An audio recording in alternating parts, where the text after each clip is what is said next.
అనగనగా ఒక అడవిలో ఒక పులుండేది. ఆ పులి ముసలిదైపోయింది. దాని గోళ్ళు, పళ్ళు బలహీనంగా అయిపోయాయి. రోజూ వేటాడడం కష్టమైపోయింది. ఆకలితో బాధపడుతున్న పులి ఒకరోజు నదీ తీరాన బాగా మెరుస్తున్న ఒక బంగారపు గాజును చూసింది. వెంటనే వెళ్లి ఆ గాజును తీసుకుంది. ఇటు అటు చూస్తుంటే ఒక చెట్టు కింద కూర్చున్న మనిషి కనిపించాడు. ఆ మనిషిని చూస్తే పులికి నొరూరింది. దగ్గరకెళితే ఆ మనిషి పారిపోతాడన్న భయంతో కొంచెం దూరంగా నుంచుని ఆ మనిషిని పిలిచింది. మనిషి పులిని చూసిన వెంటనే పారిపోబోయాడు. కాని ఆ పులి తన దగ్గరున్న గాజును చూపించి, నీకిది కావలా అనడిగింది. నీ దగ్గరకొస్తే నువ్వు నన్ను తినేస్తావు, నేను రాను అన్నాడు మనిషి.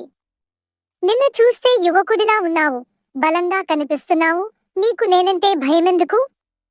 నేను చూడు ఎంత ముసలిదాన్నైపోయాను అంది పులి. ఈ మాట విని ధైర్యం తెచ్చుకున్న మనిషి గాజును సంపాదించుకుందామన్న దురాశతో పులి దగ్గరకు వెళ్ళాడు. వెంటనే పులి మనిషి మీదకు దూకి అతన్ని చంపి తినేసింది.